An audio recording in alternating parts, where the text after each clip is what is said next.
as long as those specifics, are met. Some of the other issues, though, that you want to look at is does it fit the building? This is really about not what's the picture, but what is the frame, and where is it in relationship to the building? Like any sign that we might approve with redevelopment standards, is it really in the right place and compatible where it is with the architecture? Is that going to be something that anybody has a concern about? If you know this area, and I want to see if I can get the map up on this for just a second. See, I want to make sure I'm on. Am I on? Yeah, maybe. Here we go. All right. When it comes to the wall graphics and its location, I think I provided a map in there. Did you see that? Mm-hmm. Yes. Okay. What's important about that map is that it's giving you some orientation of where this is in the building, which is a lower level. It's at that angled section from auditorium and A1A, where you go underneath a breezeway and takes you down to where the volleyball court is and that area. So it's not a place where most people seem to go or walk or even know it exists. Unless you're like me, I use that shortcut all the time when I go to the bandshell concerts. And I'm always using that way to kind of cut across. It saves pedestrians a lot of time to use that way to get to the ocean and not have to necessarily take the steps down and go over to some of the arcades down there that maybe I would otherwise frequent. So in this particular case, we have the applicant being the Hilton, and their hotel is trying to do a lot of things to improve the appearance of the area and to make some things happen in the area, and the graphics is the latest in venturing to try to change it up. It's particularly in this area because you really don't see it if you're on the street usually. But if you're a pedestrian, you're somebody who's approaching the front of the area where the drive-through is. That would catch your eye, and you'd be maybe attracted to checking that out, looking at it. So, kind of a neat idea, I think. So,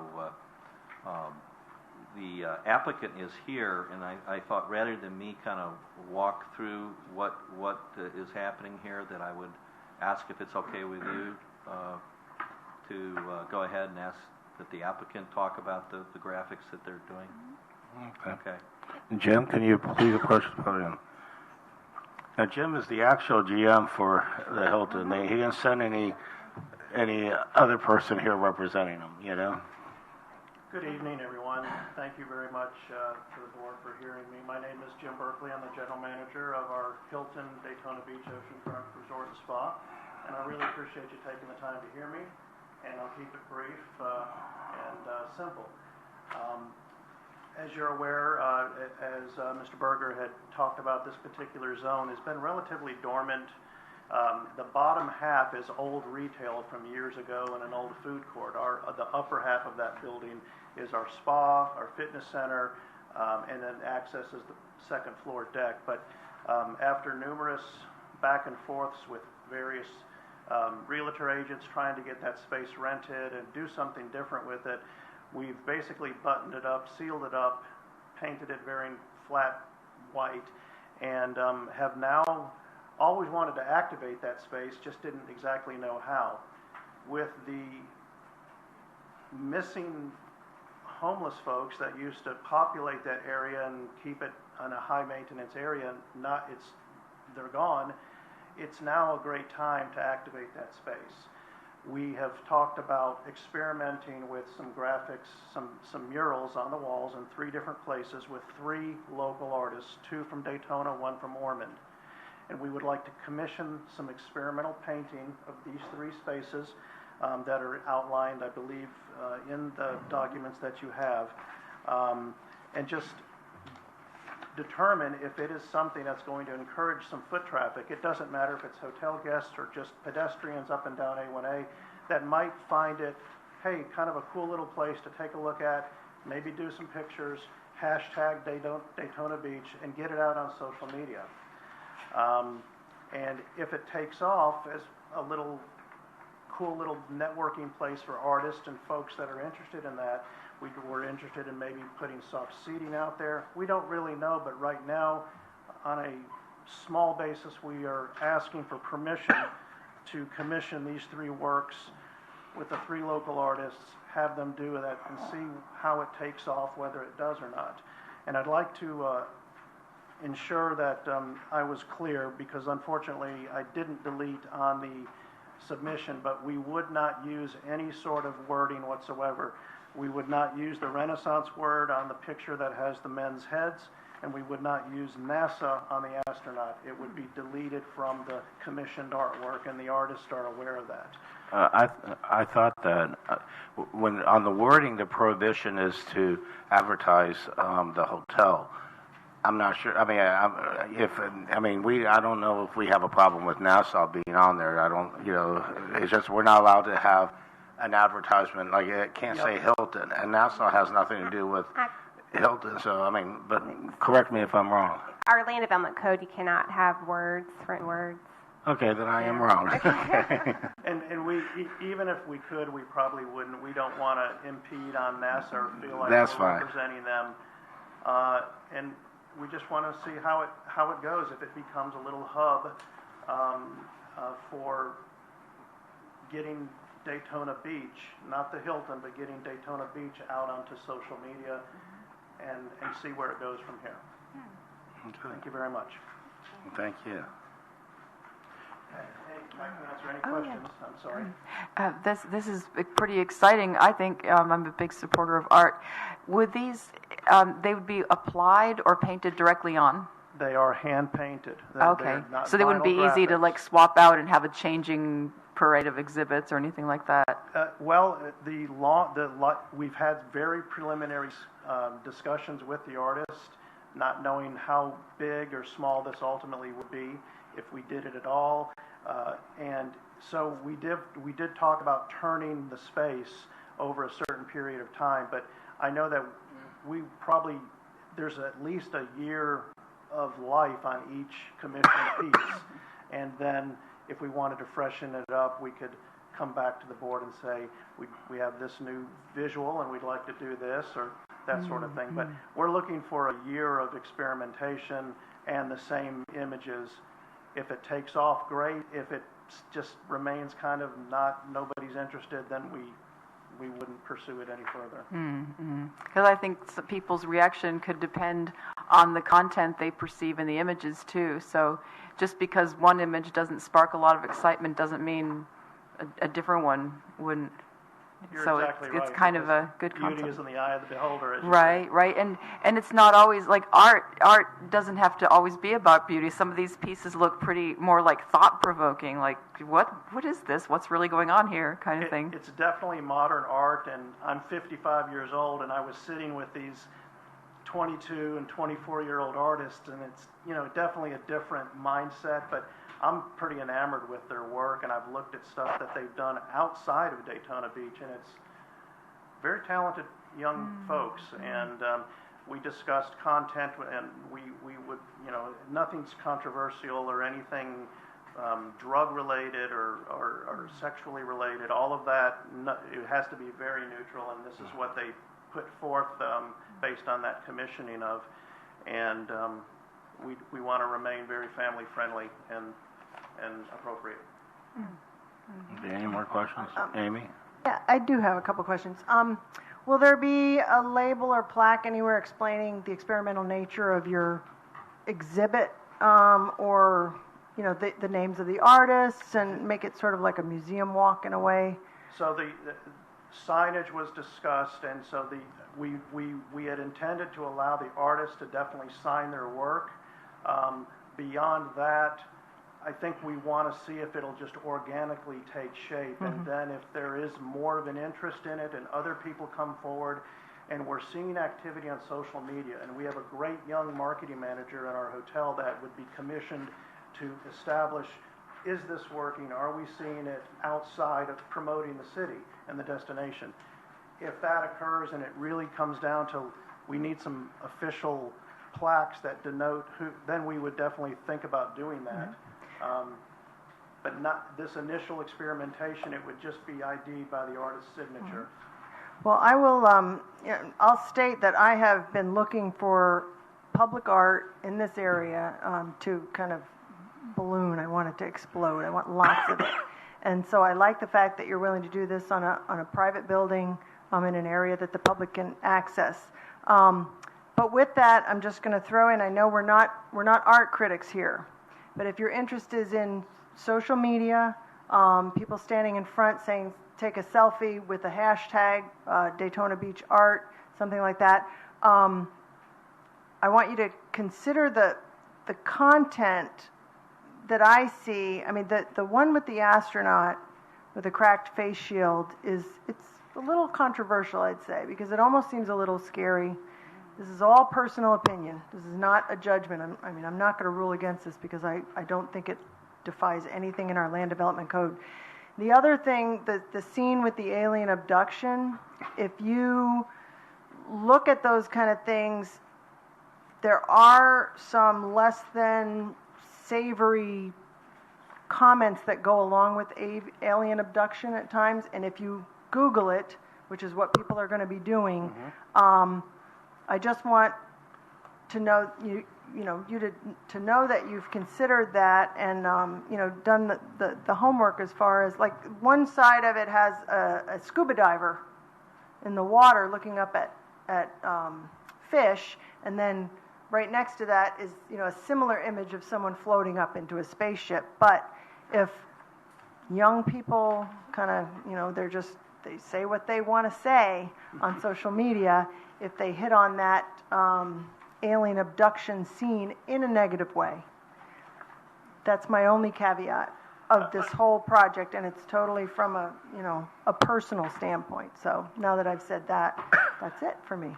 I appreciate that, and I think they're valid comments, and I can assure you that it would be the Hilton taking the first action if we were to get pushback, feedback, saw anything out there in any sort of media, whether it was printed media or on the digital world, that there really was some sort of maybe that's not the best idea. I can assure you, as the general manager of the hotel, before you guys probably even know it, I'm painting white back over something that's created any sort of negative image of the property. I have a responsibility not just to my ownership, but I live and own my own home, and live here in Daytona Beach, and I feel responsible for the image of our destination as well. I'm totally comfortable with that, and I respect your willingness to try something different. Thank you very much. Okay, Mike?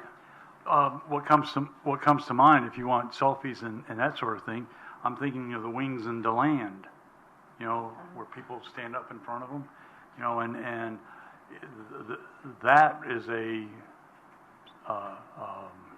Facebook site, magnet or whatever you want to call it, but maybe a beach ball, where I can stand in front of it and like I'm holding it up, or Sure. That sort of thing, I think would be more of a selfie topic, or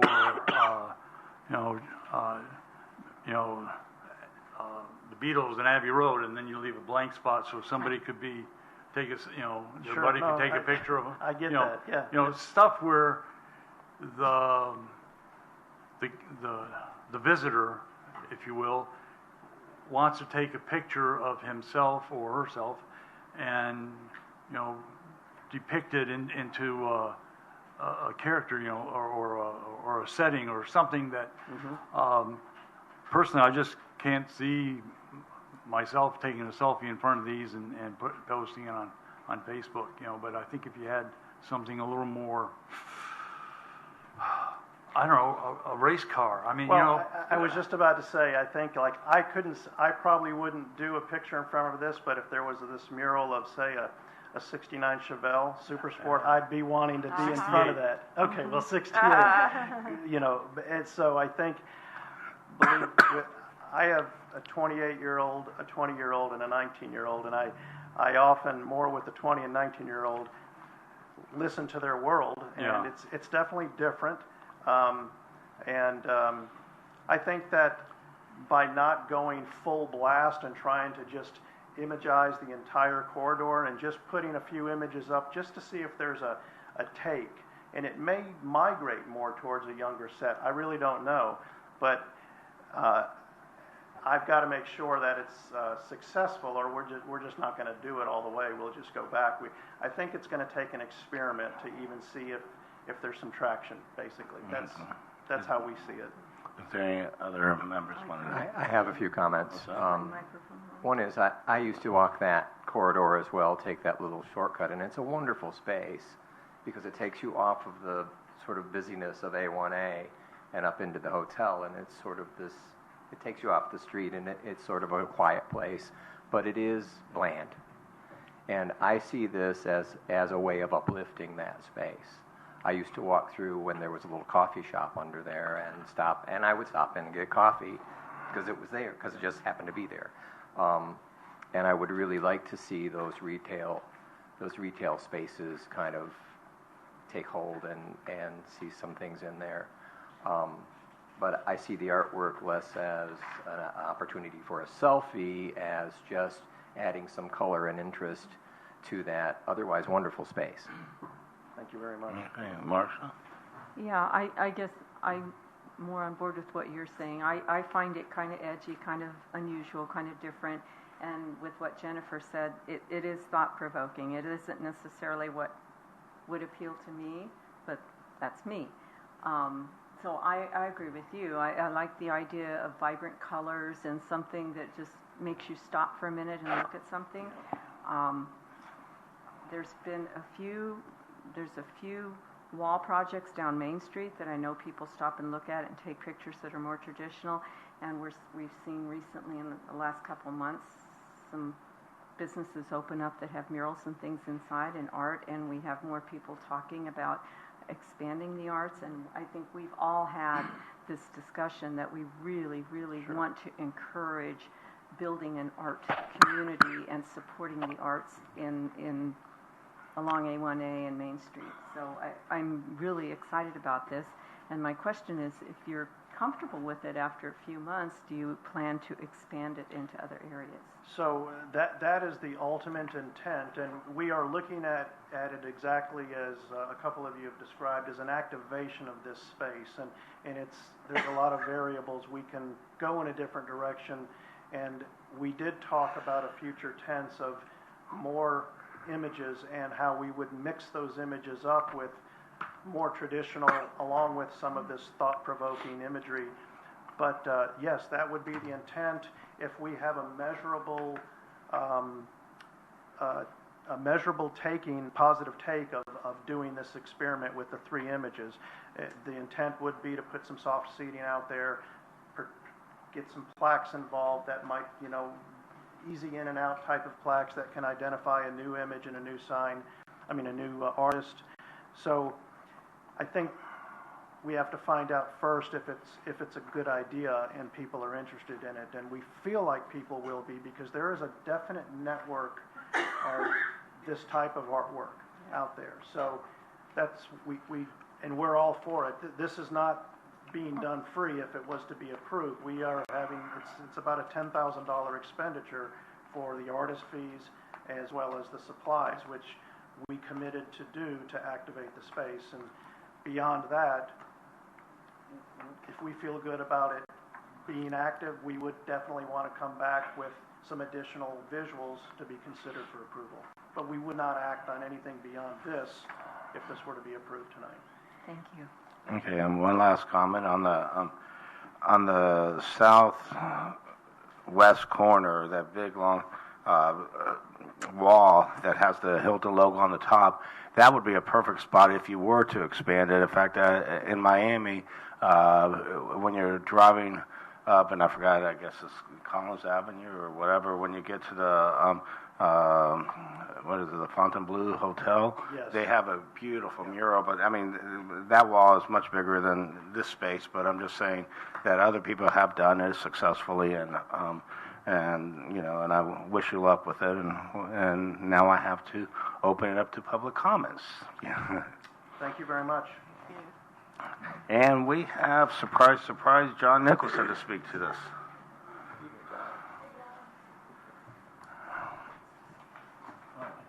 John Nicholson, 413 North Grandview Avenue. I'm glad at least one person looked at it. Realistically, I remember an artist coming in, and again, the artist in the eye of the beholder, and took a beacon, put urine in it, and put a crucifix in it, and called it art. And it is art, but it does offend people, and it does send a message. The three men, to me, that's hard rock, indoors, because graffiti should not be on any of our buildings. I've been doing that, had Quinty May walk the neighborhood, get rid of all the graffiti, and what you're doing is you're saying graffiti is okay in Daytona Beach and you want it everywhere. And that's not the image you should be saying. So if you do this, and I like the three images because that's common, but the graffiti doesn't go well, all right? Secondly, it's a 4-star hotel, or we want it to be a 4-star. Hard Rock is supposed to be upper end. The Marriott Renaissance is supposed to be on the upper end. There's a private boutique hotel going in. Putting this is like putting in a low class, because in my image, the Hilton is high end. These are not high end. It's Roswell. I don't know if you've ever been out to Roswell. It is not high end. And that's what that one image looks like. The last one, with the aliens, it looks like a motel on the side of the road. It really is not high end. I went and presented to the Hilton 3 suggestions. 2 Adirondack chairs, very large Adirondack chairs for pictures on the city park in front. Absolutely not. We don't want anything low class, all right? This is not the kind of guest that we want. The second one is you remember Chick-fil-A has those cows and they reach up? There's a stairwell going up, and I wanted to put the 2 cows there just for a photo op, because then people would send it and it would promote Daytona Beach. Nope, nobody would go to the Hyde Park, because people would take their ties off of their jacket and then drive 10 miles away to go to Chick-fil-A. And I'm like, that's not going to happen. Anything that would hurt the Hilton, this to me will hurt the Hilton. There's some other things, there are limits on what you could have asked. All right? This opens up the gate to almost anything. All right? I'm asking you to be very careful. I know you're going to vote for it. All right? That's a given. But I want you to realize that your vote has consequences. When people see things, they have images. And Roswell is an image. And it's not a very good one. So I'm asking you to think twice, because once you open Pandora's box, there's no closing it. Thank you. Okay, then our next speaker is Sandy. Good evening. Sandy Murphy, 136 Park Avenue.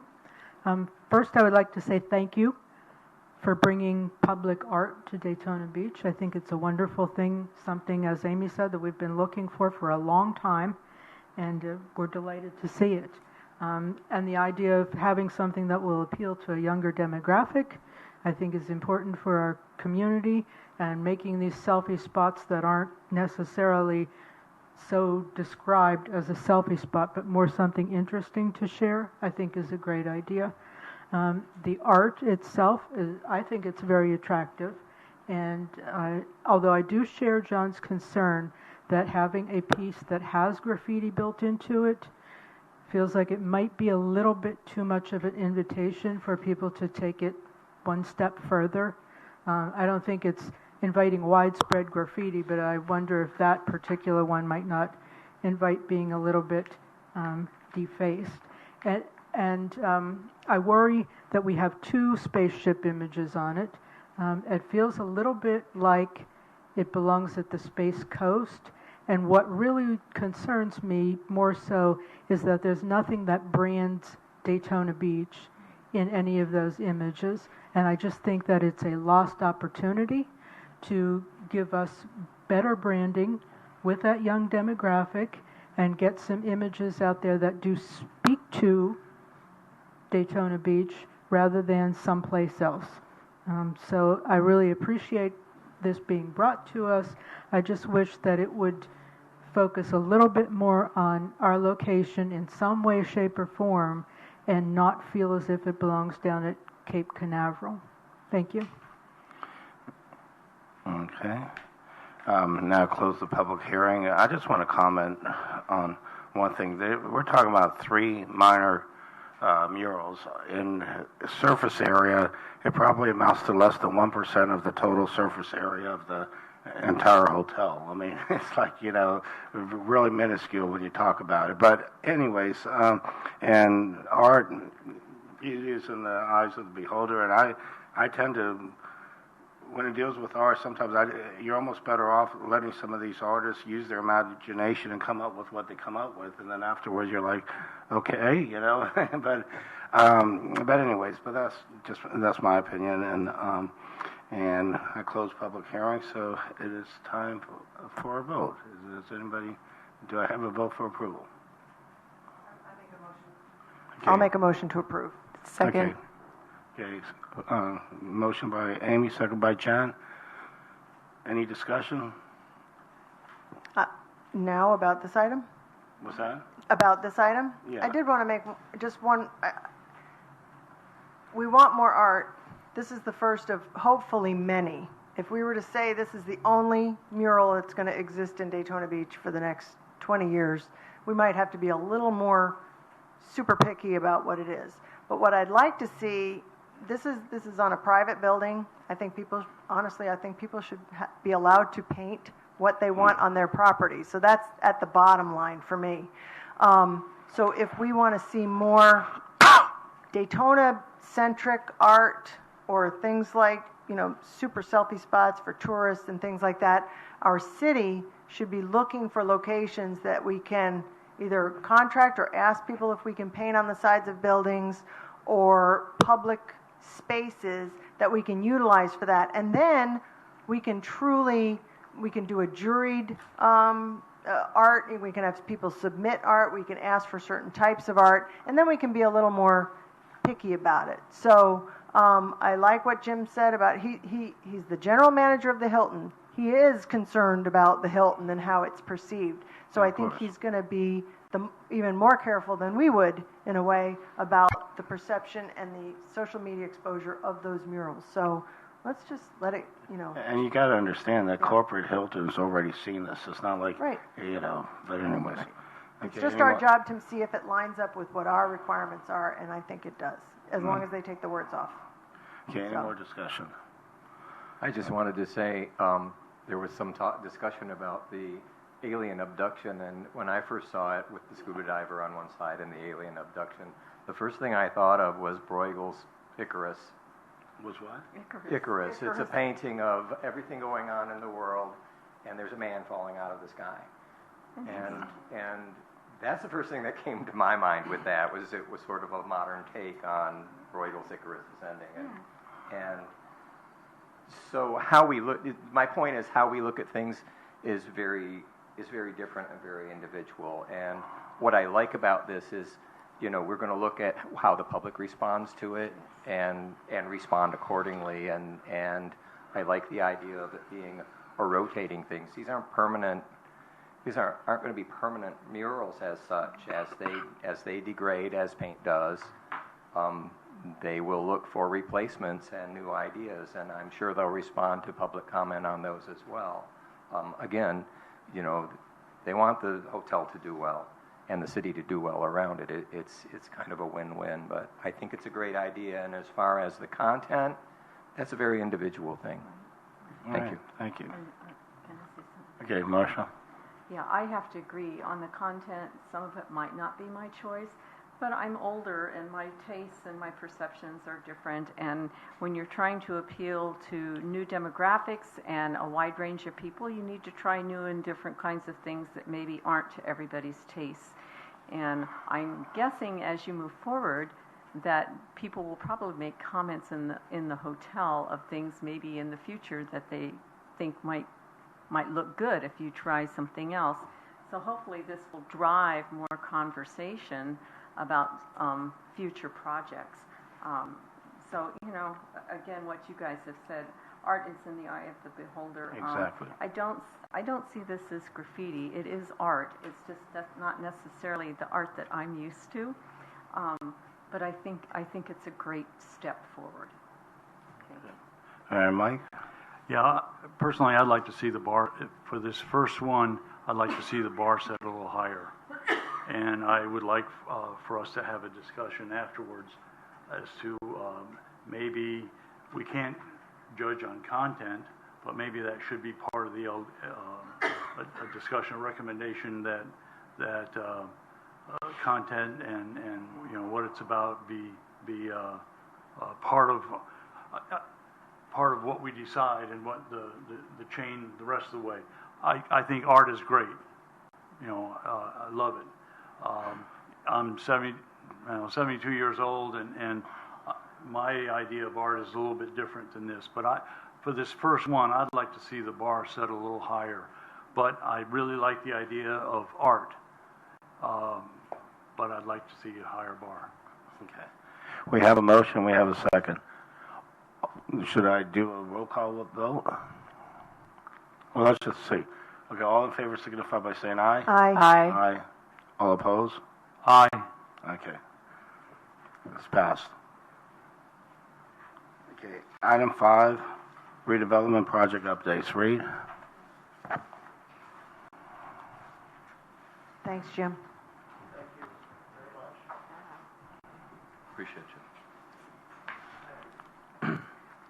All right. Well, I'm going to just take off from Start with the streamline. Yeah. Caught me by surprise. But I think the owner has done a tremendous job in giving us an asset back that we lost. And Oh, yeah. and he has some other things that he wants to carry out, and let's just hope he gets a great operator in there that will do it the justice it deserves. What I do want to get into is the mural issue, and the reason is that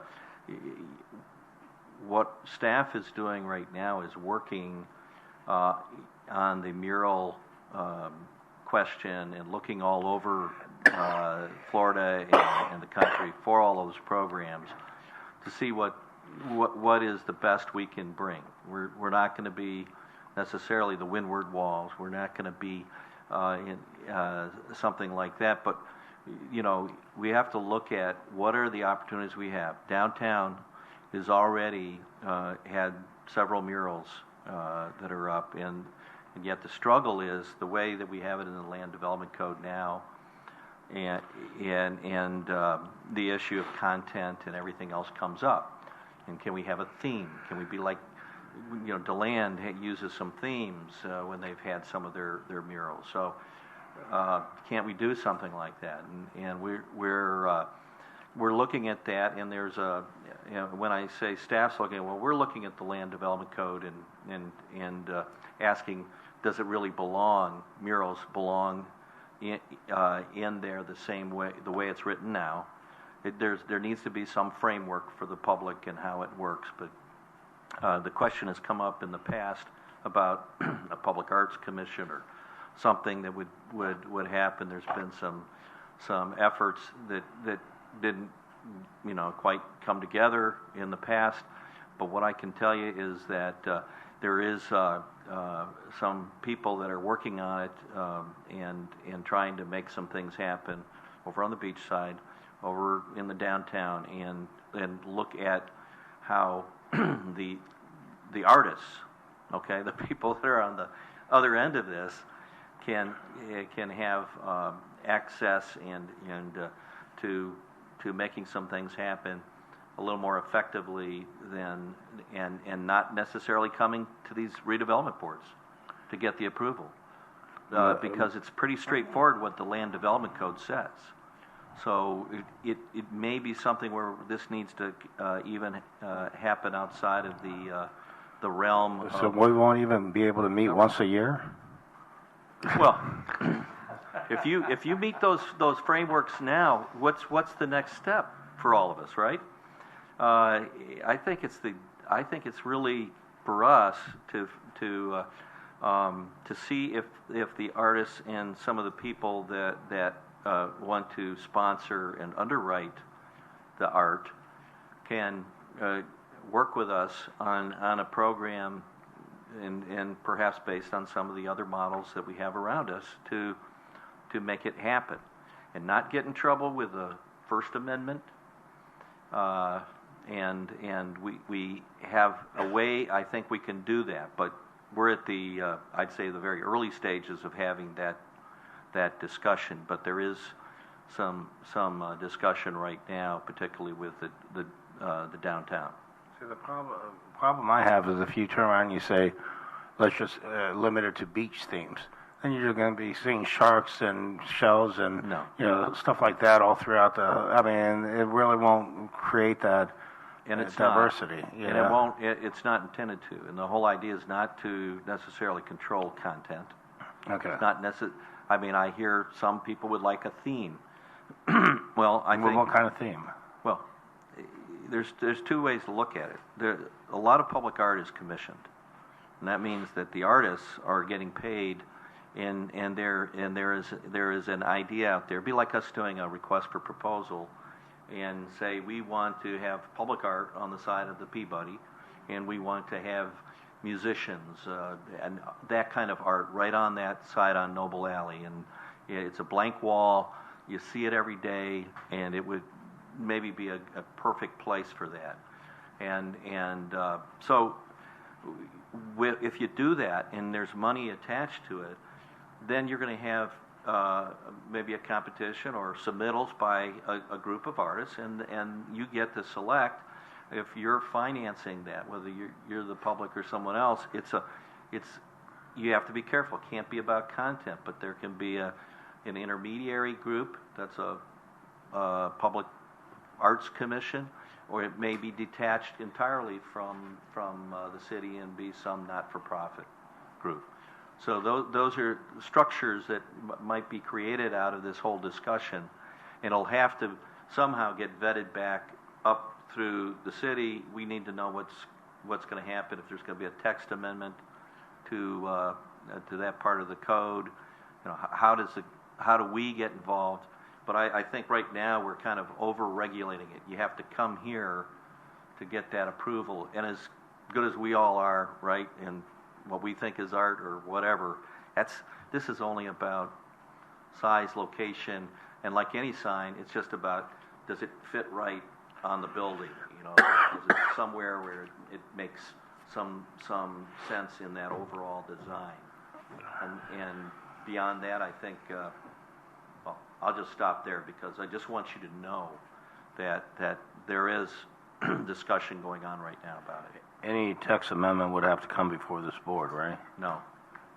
I think sometimes whether there's a text amendment, we may get some direction to come to the board, whether it's not required by the Land Development Code to come to this board, but if we're directed to bring a text amendment here, we'll do that. And the City Commission can certainly direct that to happen. Okay. Mike, does that address your concerns, or? Yeah. Okay. All right. Any other redevelopment project updates? I mean, you talked about the streamline. You went into this. Yeah. And the new hotel. Is there any? The good news is we've got both towers underway at Proto Group on Oak Ridge. There's additional work that will be done along Oak Ridge in terms of improvements with DOT that they're looking at. And as you all know, that the work's being done over there with the area with the traffic circle on ISB. So The important thing is that we're going to end up with not just demolition, what you see now, it's all messy, but to get that landscaped and perhaps the most important thing out of providing that landscaped area is that the panhandling ordinance is beyond. Thank you. That was an incredible thing in terms of visually what just happened in these areas, and it's helping everybody. It's helping the small businesses. It's helping the residents in the area to see a change there that's pretty positive, and at least a message that's been sent out that we do have some rights to control what happens in some of these areas, and so we'll see how it goes. I mean, there's going to be some changes. I see some new faces of people coming in that are arriving now, but I think that the panhandling part of it, the visual part, is really, if you've been up and down, it's not only Beachside, it's downtown, it's all the way out to the interstate. And now, what about the hotel on the Hilton's parking lot? I wish Jim was. I know here. he left, but it's not his hotel. It's not a Hilton, is it? Or are they the one? You're talking about the parking lot at the Hilton? Yeah, the city owns the property. They have. We own. Yeah, we own. You're talking about the fenced-in parking lot. Yes. Yes. The city owns that property, That's and correct. they have a deal with Non-auditorium. to offer so many spaces, to the Hilton, so the city could redevelop it. And I saw something in the paper where something was going to go there, right? There's been some ideas presented, and we'll see where that goes. So Are you RFPing it, or? Pardon me? Is there an RFP going on? No. Not at this time. Not at this time. No. I think right now it's looking at the agreement itself, and before you can do much of anything, there has to be discussion with the parties that are involved in that property. Okay. Yeah. All right. So, any more redevelopment updates, or is that? Well, we're little places here and there, but those are probably the major ones. I guess I can let you know about Avista. About what? Of the Avista Marriott in Courtyard, because obviously that's when we last met, that was what you approved going forward, and it went through the planning board to the city commission, and at that point it stopped, and it stopped because there were some concerns about some financing and how that was going to work, and so there's a financial component to this now, tax increment financing component that's been discussed, and there's negotiation that I'm not party to, but I know that it's going on. That piece is really at this point holding it up, and I think a lot of this has to do with the fact that construction costs have been skyrocketing on a lot of projects. So that's at this point my understanding of why everything is on hold with the project. Have they actually purchased the property yet? Has that closed? Did they own it? It has not closed, and good question. It's not. So it'll be resolved before the city sells the property, right? Right. We have to come to terms. We have to I think the idea is to bring, if we're going to do anything along the lines of financing, it will come at the same time before we rezone. Yeah. Because I saw where I said in the minutes of the last meeting, which seems to be relevant here, would the city put a provision in there that if the hotel does not develop within a certain amount of time, that the city then has the option to purchase back? And the reason why I say that is you don't want a situation like the Boardwalk Hotel, right, which has been sitting there for how many years with a non-conforming dirt parking lot that's been non-conforming for over 30 years, and a ride lot that looks like hell. I mean, you don't want to recreate that situation. Right. So it's no intent here to do that. We will. What's that? There's no intent to Okay, so recreate that. have a buyback provision. Well, that's, again, all part of the package Yeah. that I expect we'll see coming down the road. Learn from your mistakes. Okay, That's right. so is that it for you? That's it for me. Okay. And it wasn't your mistake, it's your predecessor. I mean, we could go into Rick Prioletti and Suzanne Kewen and all the people that worked before you, okay? Public comments. I'm sure John's going to be...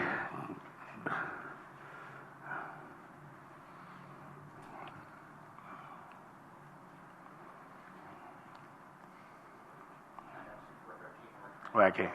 Since you don't normally, that can help. Well, it doesn't? Okay. So, since you don't have regular meetings, there's several things here. One, the two hotels, Courtyard and Spring Hill, with regard to the TIF money, it's like $3 million. We've given 10, 10, 10, and 7 and 10. So if we can give 10 million for a hotel, the 3 million is pittance. So that really shouldn't be an issue. Secondly, the fence on the boardwalk is finally getting close to, almost near, somewhat close to being finished. It's only been 2.5 years. It looks like garbage, but it's almost finished. There's a light on the boardwalk. It's been out for 1.5 years. Staff hasn't been able to get it turned on yet. It's right in front of Lisa's Gifts. The A1A street I light. actually reported that a long time ago, but... I know. So have I. 10 times. So that's still going on. But it still makes the boardwalk look bad because people that visited last year saw it out. The A1A street lights, still no comment on it. It's been, Matthew, 3 years ago, 3 hurricanes? So it really should be brought forward. If we're going to replace it. If not, at least let us know what you're doing. Secondly, Bike Week, there are 10 empty stores or lots on Main Street. It may go the way Jim wants it. From what I understand, he wants to get rid of Bike Week. So what are you going to replace it with? I think we ought to know, and you guys should know for what you're planning. There's graffiti. I took Juanita May on a walk to 200 or so graffiti. We got rid of 10. But with this new mural, you started to talk about graffiti, and then you dropped it. So I'm assuming that the graffiti is going to go on the mural that you're going to create. I worry about that. Homeless panhandlers are basically gone. Wait, they said that there's no wordage allowed, and he said that Renaissance will be removed from that. So yeah, I'm assuming that's... Renaissance is not the graffiti. The graffiti is the graffiti. Renaissance is the word. No, there was a word that said Renaissance. That said Renaissance. That's a word. But the graffiti is not a word. Okay. What are you talking about? You mean right across the top? Yeah. It says Renaissance, and then it's scribbled with graffiti over the word Renaissance. You didn't see that? Yeah, but they said that they were... It's in there. I think they're going to take that off there, I think. I don't know. We talked about... I heard you mention it, and then it Sandy kind of mentioned dropped. it. I didn't mention the graffiti Somebody at all. did. So, the boutique hotel, I know it's out of your district. Yeah, let's take it off. But that's been kind of delayed. And then the old Whitehall, it was going to be the Renaissance, the Marriott Renaissance, has been delayed. So a lot of things that were going to go has not. And we've been through this, I don't know how long you've been here, but there was a Sheraton going in there years and years ago. Do you remember the Sheraton? Remember the... Hyatt? The Hyatt, and then the other one for Boca. The guy that wanted to build the swimming pool and take the whole... Hall of Fame? Yeah, the Hall of Fame, and I forgot the name of the guy, but he built across in Holly Hill instead. But we've gone through this 4 times with me. All the things came out. Remember the hurricane? Which one? Well, the one where we lost all of our buildings, I think 2004. Charlie. Yep. And we lost it all. They were coming in, all the permits were going, and then all of a sudden there was a recession. And they tore down all the buildings, and it sat there. Then they came back, and the prices went up, and now we're going to go through it again. I don't think this is going to happen, so be aware of it and kind of, because we don't want to always, we've got one, I don't know if you guys remember, but remember the Crown? It was built in the 90s, and before that it was the other hotel up there, can't remember the name of it.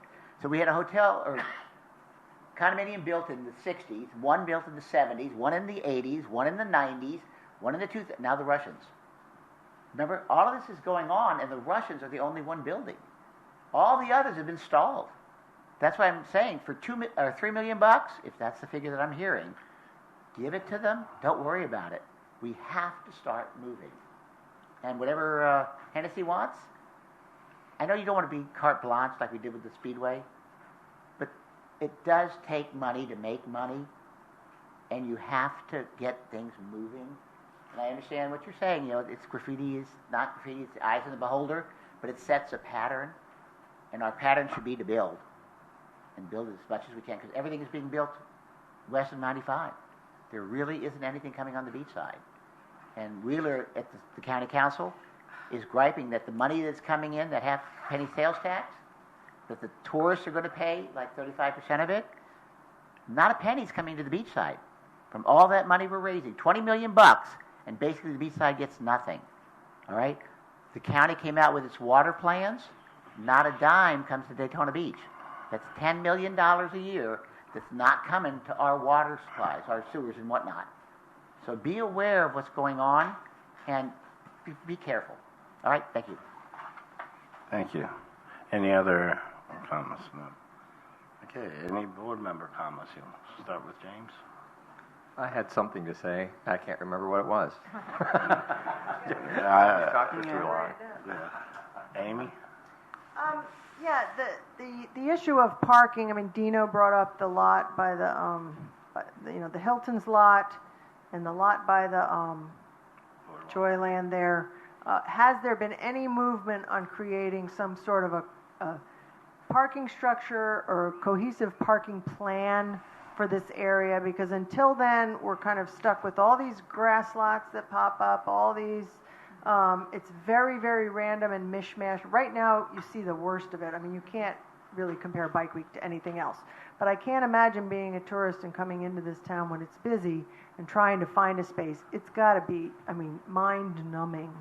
So we need well-marked, well-lit, an app, a map, something. And it really, I mean, I hate to be like somebody that's just scolding and scolding and scolding, but it's way overdue, way overdue.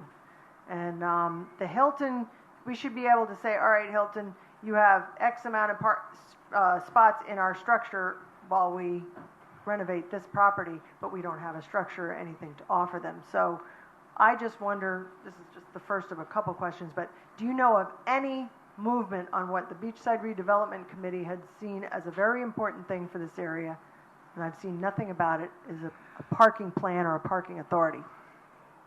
I'm not aware of a parking plan or a parking authority, and that was in the E-zone plan as well. And the E-zone plan is a part of your redevelopment plan, so it's still a living document that we have to work with. So don't have the E-zone plan, it's on the website, and you can No, read. I have it. Right. So has there been, do you see anything in Yeah. Yeah. are you guys working on something? I'm not aware of somebody working on a specific plan that's in the Beachside Committee plan. I'm not involved in that, but I would tell you that what I do know is that we worked on a map that is for public parking on the beach side, and also some parking that is for the public from the private sector, so that you can go around and look at it. I love the mobile apps. I think they get a lot of use, and this is the same discussion downtown with the parking as well. And so I haven't seen anything yet on that, but boy, you start trying to look for parking and with the meters and all of that. The technology today, it should tell you how many parking spaces are left. That's out there. A lot of cities around here use it, from St. Augustine up to Jacksonville. But I'm not aware of a specific effort to try to use that technology. So what's it going to take for Daytona Beach to get to that point, in your opinion? Who's standing against? Who's against it? I'm not aware of anyone that's against it. I think it's about rather bringing that to the attention of your elected officials. That's what I would do. Okay. 14 South Coates, I think the last time we heard there was a permit and, I mean, the permits on that roof keep expiring and then getting renewed and expiring. And I really, really don't want to see it get to the point where it's going to just be condemned and all of a sudden sometimes I hear things that sound like bulldozers and I have to run out and make sure that it's not coming from that building because I feel like that's imminent. The roof is caving in. It's horrible. But that said, I don't want anyone to construe that as I want it to come down. I think it's an important building and it can be utilized, and it's a shame to let it get to this point under private ownership. I don't know what the answer is, but I really feel strongly that the city has to have a say in these things. I mean, if there's a building that is in such bad shape and we were taking action as far as either, whether it's fines or liens or something, the city would end up owning that building because of the infractions. I mean, that could happen on a certain case. So just to kind of look the other way until the building falls apart, I think is a big mistake, and this is one that I'm hoping you have some plans for that building. Well, yeah, I think the owner has plans, that there's been discussions about moving forward with some plan, but right now we do know that our building official and of course code enforcement's already done their job. They've condemned it. And so now it's the building official working with them. They have a permit that they have in as well for the replacement of the roof, and they're going back and forth about getting that all accomplished so that the roof can be placed nothing. Zero has happened in the 6 months or 5 months since we've had our last meeting. Right. So it's distressing, and I don't know that I'm going to get any answer here about it. And then I will just say more art is better. Some people think graffiti is art. I think some graffiti is beautiful. Content, we don't want cuss words, we don't want hate speech, we don't want any violations. And I don't want necessarily graffiti all over the place, but I think modern and funky art has a place. Traditional and nature, realistic art has a place. And if we foster an environment where people can do this kind of thing, we're going to see all of that. And then the good will rise, and the other people will walk by and go, "Whoa, what is that?" And then it'll change. And I don't think our community will be hurt at all by allowing more art. Thank you. I remembered what I had to say. We'll go back to Jim. Thank you, Amy. You brought me back to what is the current status of the seawall there on Harvey and the proposed parking lot above it? I was going to ask you. I honestly, I don't know of any changes whatsoever in both the request that came through this board for the parking lot or the status of any changes with that wall. That's crazy. Okay, thank you. Okay, you're welcome. Okay, well, cars and parking, just a perennial bugbear of our town. We have so many vast parking lots. It's like a car graveyard. When they're empty, it's like a big graveyard. So yeah, parking app, parking map. I wouldn't support paving any more of Beachside. We don't need any more heat island effect on the beachside. Hotels. If the finances aren't there, maybe we don't need it. Maybe we don't need another hotel. I think we need to find a way for Beachside to prosper without having to build stuff we don't need. Personally, I'm grateful. That stuff that's out there by 95, I praise God that's nowhere near where I live. And there's a reason why I live on Beachside. And maybe we need to turn Beachside into more of a residential and small business mixed with nature park. I'm actually very gung-ho business and development.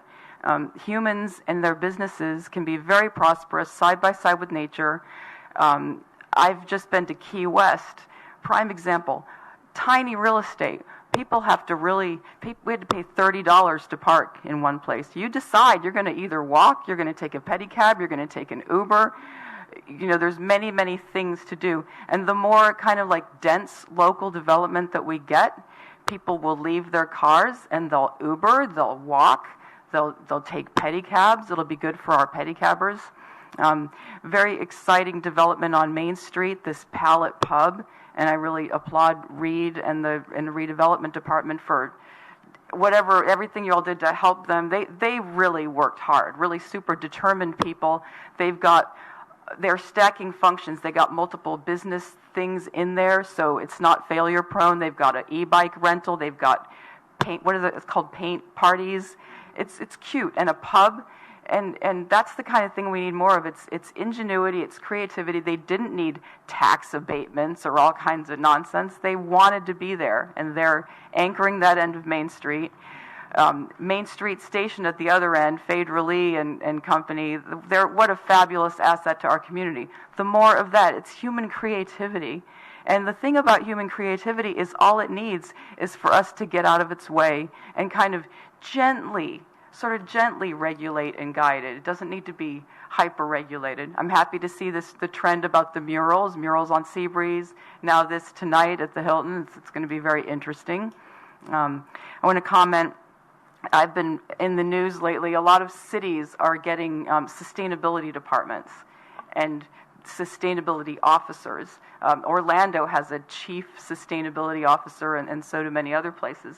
And they're realizing, okay, so the sustainability department actually bridges and works between public works, planning, the city manager's office, the development department. It's kind of a, what do you want to call that, a bridging sort of department. It's all encompassing. And sustainability is really important.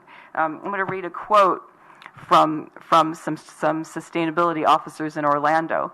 In order to sustain our long-term economic growth, we have to start looking at things more holistically. Green buildings, clean energy systems, local food systems, zero waste, clean water, multimodal transportation, and mobility. There's a natural alignment with sustainability in this concept of smart cities. Millennials are very sensitive to sustainability. This makes us a more competitive city. This is how we attract the creative class.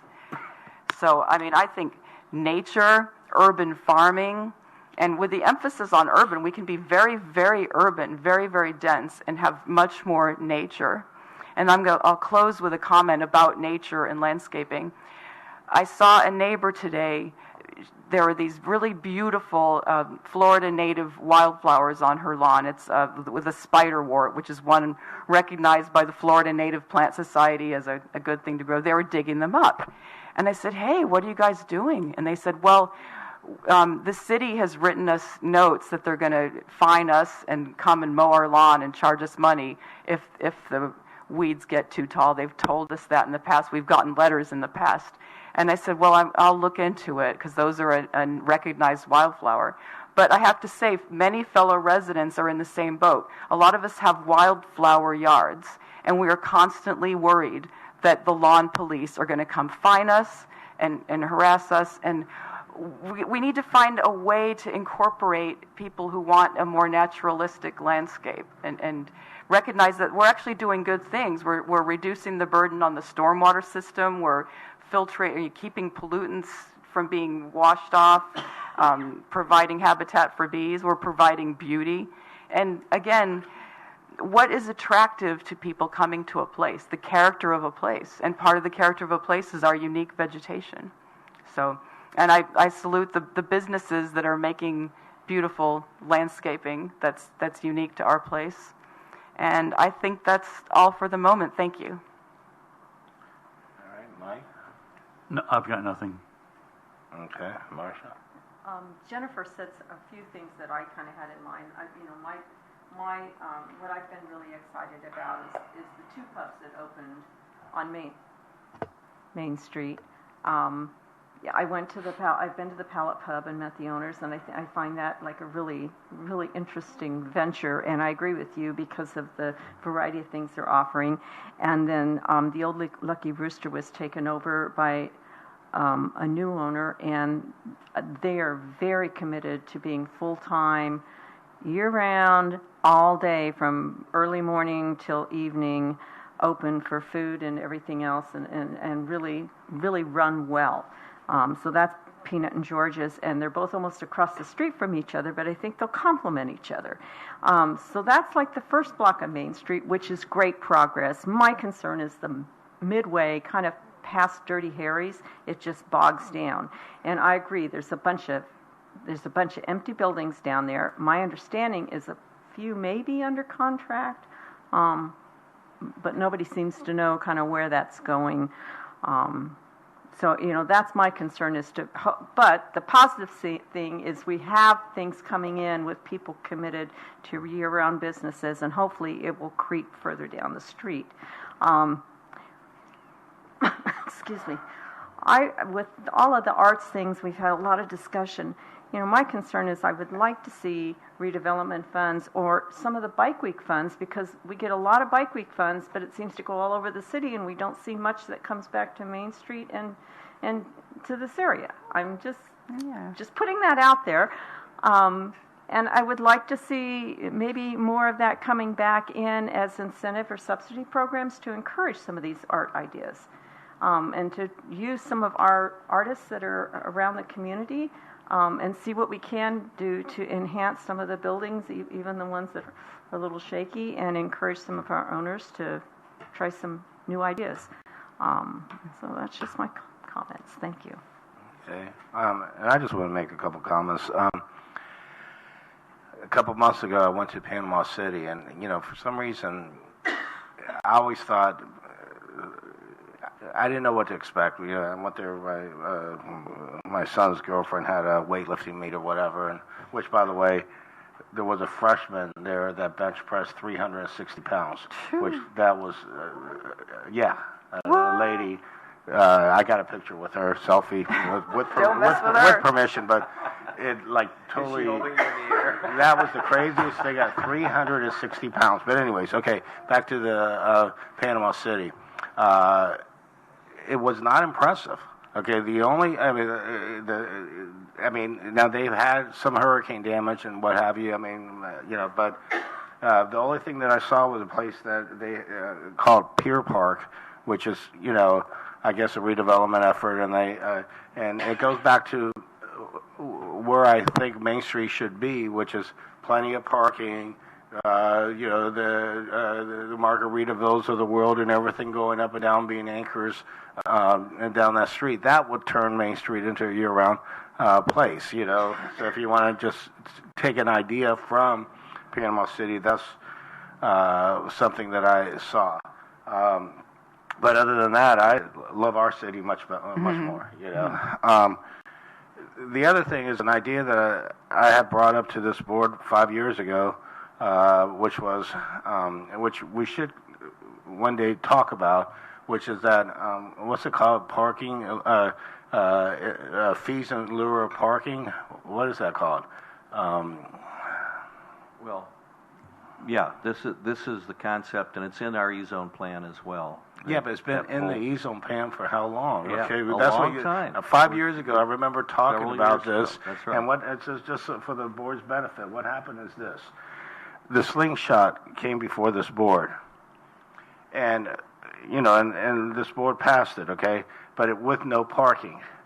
I have brought up this item to where okay, they're not going to have parking, but let's say the requirement was that they were to have 20 parking spaces. Well, if they're asking for a waiver of the 20 parking spaces, and the average parking space costs $18,000 a space, then have them take that 20 times $18,000, put it in a fund to where it builds up, and that the city would have that money available to build a high-rise parking garage in the future.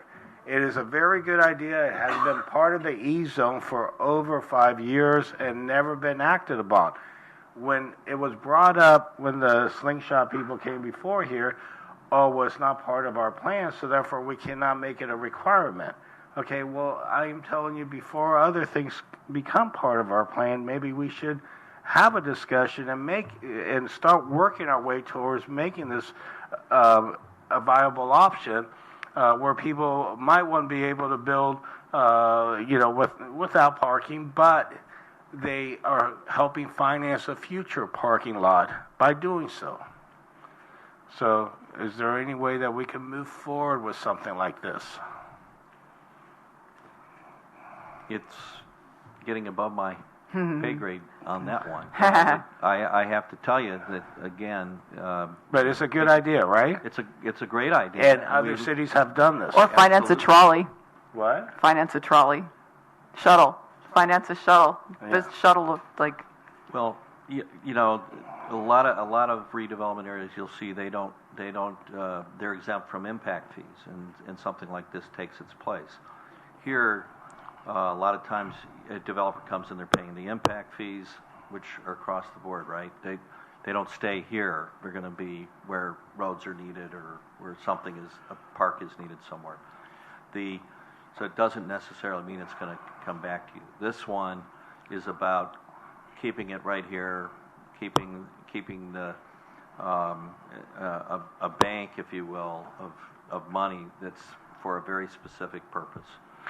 Can I request that at the next Main Street redevelopment meeting, which probably is going to be around 6 or 7 months from now, can you have some kind of report about this one particular item? I mean, talk to staff about it, see whether there's, because it is a good idea. It is something that the city should, and obviously this is just to benefit the city. This is not to benefit anyone. I mean, you can see where this would benefit the entire city.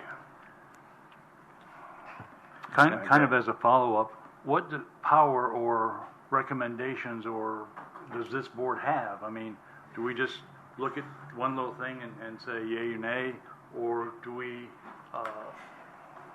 can we say we want to, as a board, pass this on to city council, or actually probably should go through staff to create something? What's our power? Okay, your powers are limited to a series of decisions about site plans, rezoning. But we're allowed to make recommendations to the city commission. Well, the city commission is allowed to ask you for recommendations, whatever. So the communication line, you're entitled to be here and say this is what we would like to have, and have consensus on that, and I will take that back, but it'll be going up the administrative change. Well, why not speak to your commissioner? Right. Yeah, that's personally. fine. I mean, That's if fine. it's in the E-zone plan and it's a great idea, Well, that's what I'm saying. that's who will drive it home. A commissioner can say, listen, this is something we need to do on. because it's been in the E-zone plan. Something for else over you 5 can years. do is, you can go, any one of you can go to your commissioner. Yeah. But what you can also do as a group is, say, post a minute to that effect, have a motion and a vote saying that you all agree on it, and then you can go to the commission, to the whole commission and the mayor as a representative of this entire board.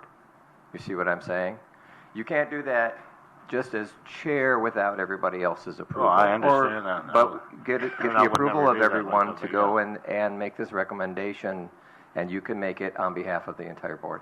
I make a motion that Dino makes that recommendation to the Second. city commission. Okay, there's a motion and there's a second. Any discussion? I'll just bring up one thing. The whole thing of exempting somebody from the parking requirements is to make it more financially feasible to, for example, build an apartment complex or build a store. And there's a recognition that in the urban environment that people will find their parking and that people will sort themselves out. If the person is required to, say, pay that $18,000 anyway into a fund, it might not give them what they need financially to make their development feasible. And there's a lot of developments in other cities that are happening because cities are tinkering with, loosening up the parking requirements, and they're getting more density, which is better. It's actually better for the businesses. It's better for the business ecology. So that's something to think about. But on the other hand, the restaurant at the end of Main Street, before they bought the land across the Main Street, I haven't been able to find it, but I think it is underparked, and so they suffered. And so then they had to go buy this expensive parking lot, and now they're financially suffering. So I think the rules are there for a reason, and that's part of it. If you can't afford an $18,000 or 20 $18,000 parking spots, then don't bring your project here. I mean, there's plenty of other ways to make money, and maybe it's I don't know. That's Yeah, there are also other factors why people want a break from the parking requirements. And as a member of the planning board, I can tell you it's often has to deal with setback requirements or just with available space. So they want to squeeze, have less parking so they can fit their big building on this small lot, or have their setback requirements met. So it's not always about the money. Right. And I can see your point. And personally, I'd rather just see less cars. Key West. When I've gone to Key West, I rent a car, drive it down to the airport, drop it off, and get a cab to wherever I'm staying, and then just walk everywhere. And everything is so intimate. Everything is near the street, so it's lovely? So enjoyable to walk around there. And there's more foot traffic to all the businesses. That's a big adjustment. Point of order, though, people, we have a motion on the floor. Second, I did open it up for discussion, but yes, and the reason why, first of all, the business wants to succeed. If you're like Screamers and within walking distance you have available parking, then you're going to make the decision, well, I do have this parking lot over there and I do have that parking lot over there, so maybe it would be financially feasible for me to put this money in a fund, and so I could bring this extra ride on here. But if you're on the west side of Main Street and there's no parking available to you, you're not going to build for property line to property line, because where's everybody going to park? It's a business decision. Everybody has to face that decision. But but this opens up the door for a business that is within an area that has parking to be able to make that decision, and it ultimately is their decision. But let's say they did fail, we have $18,000 a parking spot to go towards, some kind of parking structure in the future, which I'm not saying I would hope that business will fail. I'm just saying that it does. It allows us to do something in the future as a city. And it is, as you say, in the long run, better for the businesses to have in that whole area. Yes. And nothing says it can't be financed. The $18,000 over time. And we're not. Yeah, when we're not. But anyways, okay. There's a motion and there's a second. All in favor, signify by saying aye. Aye. All opposed? That's unanimous. All right. Well, with that, I will adjourn the meeting.